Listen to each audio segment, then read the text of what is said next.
Welcome to the deep dive. Today, we're taking a closer look at a film that really asks you to slow down, lean in, and, well, appreciate the quiet chaos. It's Alexander Payne's 2012 drama, The Descendants. hmm Our mission here is to try and figure out why this movie, which is so defined by its subtlety, its performances rather than big plot twists, why it's seen as like a modern classic. Yeah, and it's interesting you start there because the sources we looked at, they really highlight this central contradiction right away. Oh, yeah. What's that? Well, the reviewer admits something quite telling. They said they were actually watching it wondering, am I enjoying this? Yeah. It wasn't until afterwards, in retrospect, that the film's strengths, the real enjoyment, kind of clicked into place. Huh. Retrospective pleasure, they call it. Exactly. And that's a really tricky thing for a film to pull off, making an impact that grows after you've seen it. That is compelling. So it's not about immediate gratification, more about lasting emotional resonance, a slow burn. Definitely a slow burn. The setup itself is pretty heavy. You've got Mike King, George Clooney, right? A lawyer in Hawaii. Right. And his life just gets completely upended. His wife's in a boating accident, ends up in a permanent coma, and suddenly he's gone from focusing on work to being a full-time dad. To two daughters, right. Scotty, the younger one, and Alex, the older one, who's having a tough time at boarding school. Yeah, exactly. And then, just to make things even more complicated, he finds out his wife was having an affair. Wow. Okay, so it's a complete domestic implosion. But the key thing, and I guess we need to keep this in mind, is what the sources really hammer home. It's about performance rather than plot. Absolutely. That's the core of it. If you go into The Descendants expecting like huge reveals or those whoa, didn't see that coming moments, you're probably going to be disappointed. So how does the plot move then? It's described as subtle, very natural. It flows well, but it feels like life unfolding during a crisis. Yeah. The tension isn't from shock value, it's from watching Mike King just floundering, trying to figure out what the next step is. I get the subtlety part, but Yeah. focusing so much on that internal drama, doesn't that risk making it, well, a bit slow for some people? It could, yeah. But that's where Alexander Payne's direction, and specifically Clooney's performance, Yeah. really come into play. Mike King isn't presented as a hero right off the bat. He's just lost. Okay. And Clooney gives this incredibly subtle, understated performance. He plays it very low-key. The source even notes he has this natural charm he just can't outact, which Yeah. stops him from just being, purely pitiable. Right. So he's not just a victim. It shifts the perspective. He's dealing with grief, betrayal, but without the big Hollywood meltdown scenes. Exactly. No throwing things. Even when he finds the guy his wife was seeing, he's still fundamentally unsure what to do. How does Clooney show that stress without going big? He backs down a lot. Mike often defers. He avoids confrontation. He kind of lets the situation push him along. It makes him feel very real. Yeah, grounded. You don't see him as weak, just as, well, human. Like someone whose world has just collapsed. He's very reactive. And that honesty is why the emotional stuff hits so hard. And that realism, that honesty, it extends to the whole cast, doesn't it? Right. The sources seem pretty impressed with how everyone makes it feel very real. They really do. And the biggest emotional journey, arguably, apart from Mike's, is with the two daughters. Right. Especially the relationship between Mike and Alex, the older one. That's where the film really finds its heart, I think. Alex starts off as this, troubled teen, casual drinking and drugs at school, all that. Standard stuff, almost. Kinda. But then there's this twist. It's actually Alex who breaks the news to Mike about her mom's affair. Whoa. So the roles are completely reversed there. The kid bringing the awful adult truth to the parent. Exactly. And that moment, it really changes everything between them. Their relationship deepens. Alex starts to, well, sort herself out. She helps look after Scotty. The source says she almost takes on the role of her mother. That shift from antagonism to this sort of reluctant partnership, that sounds like a really powerful part of the story. It absolutely is. It drives a lot of the emotional core. And then you have Scotty, the 10-year-old, played by Amara Miller.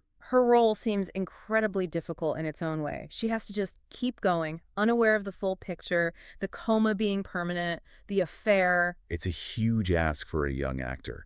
She has to portray this sort of ambient sadness, but without fully grasping the permanence of it all. But the scene that the sources single out, the real emotional peak. Is when they finally tell her Uh, about her mom. Yes. When Mike and Alex break the news about her mother not waking up, it's described as sweet and tender and genuinely heartbreaking. Yeah, I read that. And the key detail is the authenticity of her reaction. real tears, this completely crestfallen look.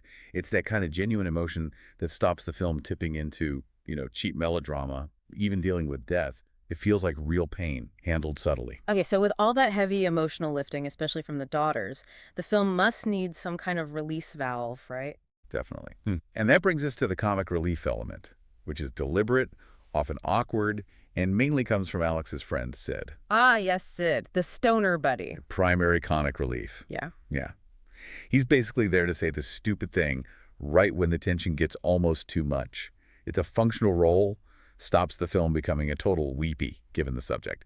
He's got this permanent, inane, chilled-out grin. He sounds like the one character who might feel a bit out of place, maybe less realistic than the others. The source called him an exception. Initially, yeah, he does feel a bit like a caricature, just there for laughs. But, and this is where Payne's skill comes in, the source highlights this one tiny, critical moment. What happens? For just a split second, Sid's super relaxed smile becomes visibly forced. It slips. And in that instant, you see it's a mask. It's hiding his own pain. Ah, okay, no, that's interesting. That single moment, that forced smile, suddenly makes him much more complex. Exactly. It's cited as one of those crucial little things that elevates the movie.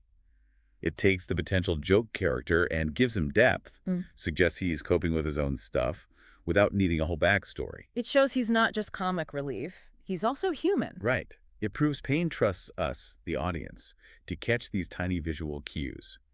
And that leads us nicely into his directing style overall. If you've seen his other films, Sideways, about Schmidt, the sources say you're pretty much assured you know what you're getting into. Yeah, Payne isn't about big action sequences. He does character studies, often set against these sometimes ironically beautiful backdrops. Like Hawaii in this case. Exactly. The film uses the gorgeous islands as its setting. It's partly described as an ode to the islands themselves. But isn't there a bit of a clash there? All this internal turmoil, death, betrayal, big family decisions happening in literal paradise. There is, and the film points it out. Mike even has that opening monologue saying Hawaii isn't all sun and surfing. But then visually, the camera keeps showing us just how stunning it is, even the city shots. So the beauty highlights the ugliness underneath. It creates this constant visual contrast, yeah. Which brings us to that subplot about the land. Right, the land deal. Mike's the trustee for this huge, unspoiled piece of family land, and they have to decide whether to sell it. The reviewers seem to think it was largely fluff. That was the critique, yeah. Yeah. That it was maybe just an excuse to show lots of wonderful footage, and, maybe partly. But is it just fluff? Does it serve something thematically? Well, selling the land is selling off a piece of history, isn't it? A legacy. While his personal life, his present, is falling apart. That's a great point. The external decision about the land, this big piece of his inherited past, kind of mirrors the internal pressure, having to maybe sell off the life he knew. It externalizes that burden, the theme of being a descendant, having these inherited responsibilities. I think so. It ties into the title, The Descendants. So even if it feels a bit separate from the main grief story, it arguably gives the whole thing a bit more structural weight. It's not just about the immediate crisis. It gives Mike something tangible he's supposed to be in control of, even as his emotional life is completely out of control. Okay, that makes sense. Yeah. So, wrapping this up for you, the listener. Right. What's the final takeaway? Clearly, if you want big cinematic thrills, this probably isn't the movie for you. Right. Definitely not. But if you're looking for a really deep character study, something driven by genuinely human, believable performances, then The Descendants is highly recommended. Especially Clooney's work, right? That understated thing he does. Clooney's fantastic, yeah. Yeah.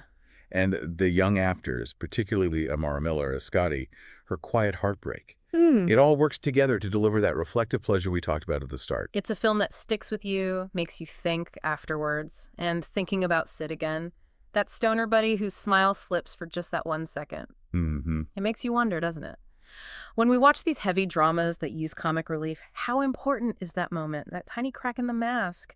Does that single subtle reveal maybe tell us more about the film's unexpected depth than even the main tragic storyline? It's a fascinating question. Sometimes the smallest detail, especially in the hands of someone like Payne, ends up telling the biggest story. It's maybe the difference between a film you just enjoy in the moment and one you truly appreciate long after. Definitely something to think about. Thanks for diving deep into the sources with us today. We'll catch you on the next deep dive.